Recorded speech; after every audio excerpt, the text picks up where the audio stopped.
bonjour à tous la communauté Crypto Marathon. Donc voilà, dans cette vidéo, on va tout simplement comparer banque vs crypto. Quelle est la différence entre les deux? Donc voilà un peu ce qu'on va voir dans cette vidéo. Donc comme vous pouvez le voir ici à l'écran, donc on a la banque tout simplement. Donc la banque avec des frais élevés, lents, contrôle total de votre argent, et tout simplement à droite on voit crypto tout simplement, donc frais réduits, rapidité d'envoi excellente, et on est le seul maître grâce à la crypto tout simplement.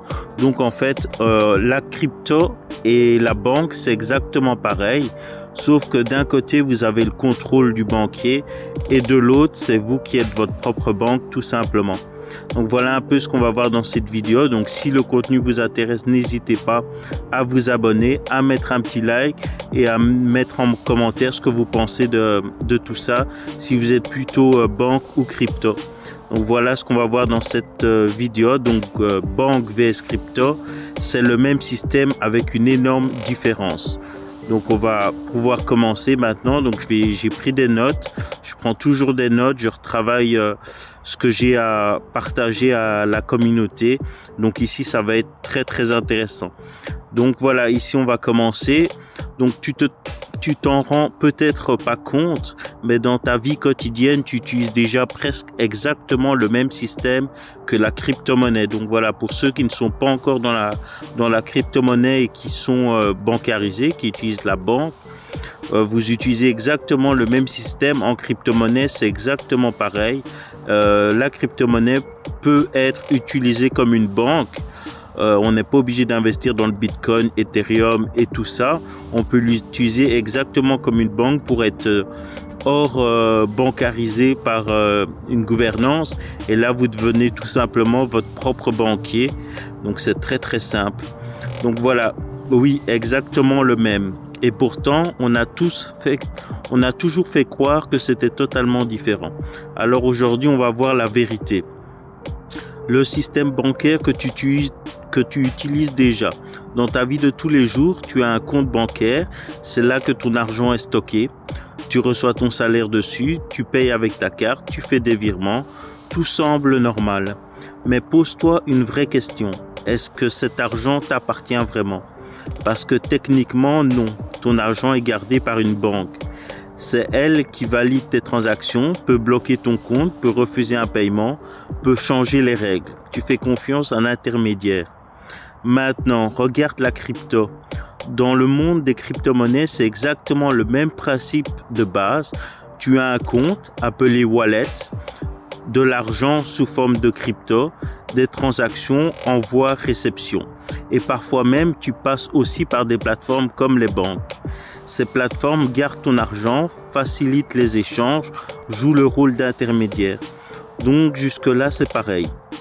La grande illusion, crypto totalement différent. On te vend souvent la crypto comme un truc révolutionnaire, totalement opposé au système bancaire. Mais en réalité, le fonctionnement est très similaire.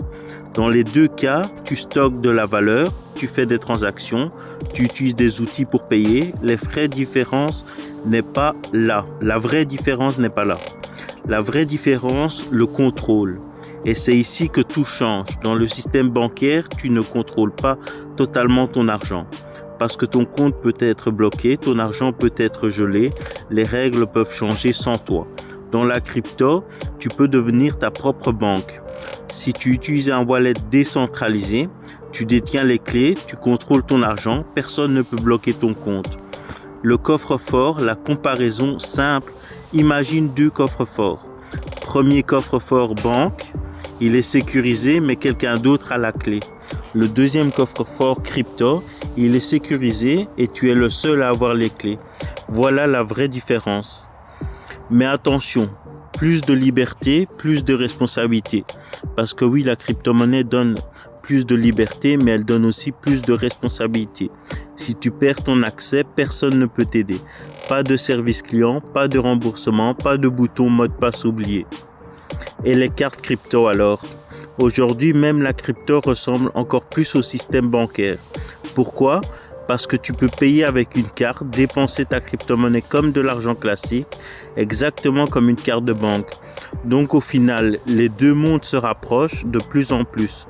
Ce que tu dois vraiment comprendre avec tout ça, la vraie question n'est pas banque ou crypto, la vraie question est qui contrôle ton argent. Parce que banque égale facilité, plus sécurité, plus contrôle externe. Crypto égale liberté, plus indépendance, plus responsabilité. Conclusion, impactant. La vérité, c'est que ce n'est pas deux mondes opposés, c'est le même système avec un niveau de liberté bien différent. La banque te protège mais te limite. La crypto te libère mais te responsabilise. Donc, alors maintenant que tu sais ça, pose-toi cette question. Est-ce que tu préfères la sécurité ou le contrôle total? Donc, voilà un peu par rapport à la crypto vs banque. Donc, la vraie question, c'est vraiment qui contrôle ton argent et à qui tu veux le donner, tout simplement. Avec la banque, tu as plus de sécurité. Tu es moins responsable, mais avec la crypto, donc voilà, tu dois être responsable et bien apprendre sur ce sujet. Donc voilà un peu par rapport à cette explication. Donc voilà, n'hésite pas à mettre un petit commentaire si tu as des questions par rapport à ça et reste bien abonné parce que la suite va être très très intéressante.